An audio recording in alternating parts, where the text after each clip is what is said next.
was a new Robin named Jason Todd, a replacement sidekick whom many people hated.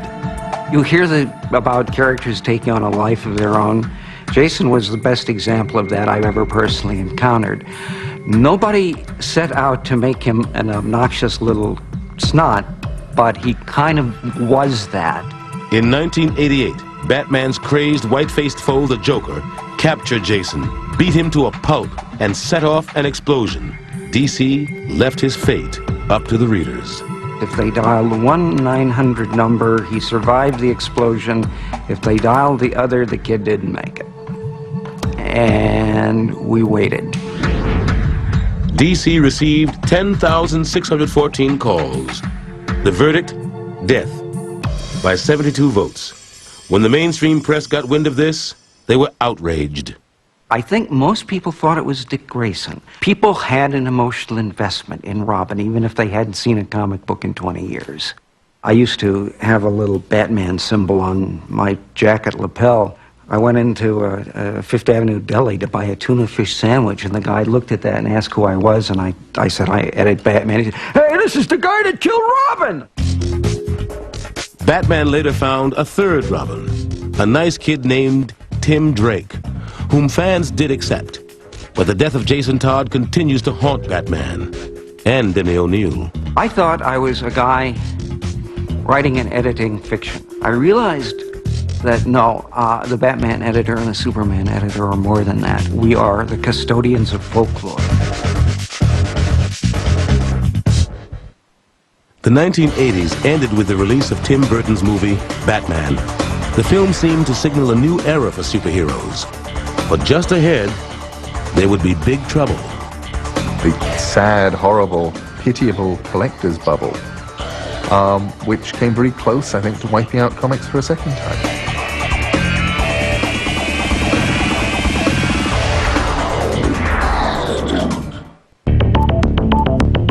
By the late 1970s, the average comic book cost 40 cents.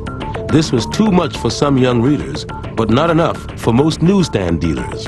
Comic book publishers needed a new outlet for their product. They found it in the growing number of stores that were selling old comic books as collector's items. If we've got these comic shops selling used comics and back issues, we should be able to get them the new comics. That would be cool. The superheroes moved off the newsstands and into several thousand stores scattered across the country. These stores became like private clubs, catering to a hardcore base of comic book fans. The den-like atmosphere of most comic book stores is straight out of comics. It's very Batcave-like. It's a kind of self-defense mechanism. We walk into a comic book store and it's kind of dark and dingy because they don't want outsiders coming in and being like, "What's this? This is silly." The comic book changed from being a mass market product to a specialty item, sold at higher prices and marketed to older readers. There's still a small group of people who react to say, but comics are for children. We point out with some passion and energy that comics not only aren't only for kids, they're not mostly for kids today. One of the most successful and critically praised mature series was Sandman from DC's new Vertigo imprint. It was written by Neil Gaiman, who'd grown up in England with reprints of American comics. Reading comics for me, it was like getting postcards from Oz. DC's first Sandman in 1939 fought crooks with a gas mask and a gas gun. Then with tights and a sidekick. A second Sandman in 1974 was a superhero master of dreams. Gaiman used bits of both in Morpheus, the godlike lord of the dreaming, a very different superhero. The idea of putting somebody in a costume seemed very odd. I thought, I don't know any people who wear costumes. On the other hand, having somebody who dressed all in black, it seemed kind of obvious to me. Whatever was going through my head, month to month, it went straight into Sandman. I could do anything, from stories set in Roman times, all the way to the Iraq War and the ruins of Baghdad. Sandman number 19, based on Shakespeare's A Midsummer Night's Dream, was the first comic to win a World Fantasy Award. Not in a special comic book category, but as Best Short Story. Previous awards had gone to noted authors like Harlan Ellison and Jorge Luis Borges. some on the committee felt that a comic book didn't belong in such company. We got the award on the Saturday night, and on the Sunday morning, they changed the rules to make sure it could never happen again. It was more than closing the stable door after the horse had gone. It was more like closing the stable door after the horse had gotten out and won the Kentucky Derby. At least Gaiman still got respect at DC, where he had complete creative freedom. Almost.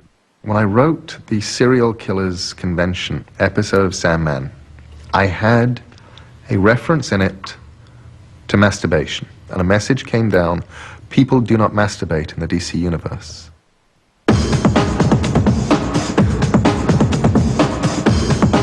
Over the next decade, comics, like movies and TV, would experience a sexual revolution. In the 1990s, comic books began to take on issues and explore issues that they never would have come close to before, like homosexuality. Gay and lesbian characters would proliferate. In The Authority, Apollo and Midnighter are violent crime fighters and tender lovers. In the early 1990s, comics were making a lot of money, and not only for publishers. Unlike their predecessors, writers and artists could now own the characters they created. And if a new superhero hit big, its creator could make a lot of money, like Todd McFarlane. McFarlane had made his name as an artist and writer on Spider-Man. In 1992, he and a few other popular artists formed Image, a creator-owned company that challenged the big two of Marvel and DC with comics like Spawn. When Al Simmons, an African-American assassin for the U.S. government, is murdered, he comes back as a hellspawn with superpowers from the devil. He battles heaven, hell, and human evil, all the while trying to get used to the idea that his wife is now his widow and married to his best friend. Spawn #1 sold 1.7 million copies and led to an animated series on HBO, a live-action movie, and a line of toys. There was a point in the early 90s where comic book creators, writers, artists, publishers were all becoming millionaires. Because comics were now sold in specialty shops, it was easier for publishers to put out one-shot issues that weren't necessarily part of the hero's regular storylines. These were called graphic novels, which sounded more impressive than comic books. Occasionally, the stories were openly political. By the early 1990s, some politicians saw these graphic novels as a way of embracing or promoting controversial issues. A 1993 anti-handgun story from DC had politicians rallying around Batman to help raise awareness for stricter gun laws. Batman was a more logical character than Superman because Batman's parents were killed by a gun. Virginia Governor Doug Wilder showed seduction of the gun to state legislators as an example of why a stringent handgun law was needed.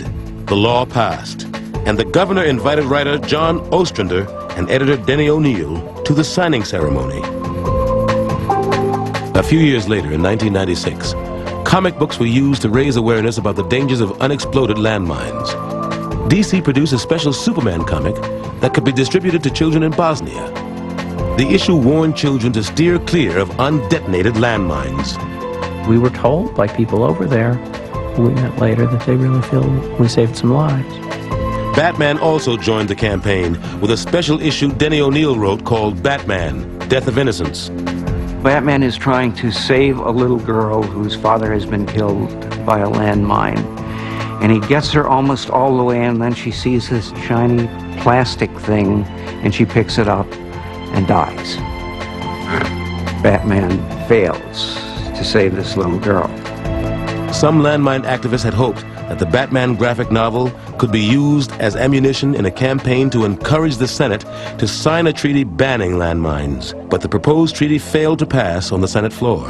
Superheroes may have lost occasional battles in national politics, but they were nearly killed by the economic ups and downs of their own industry.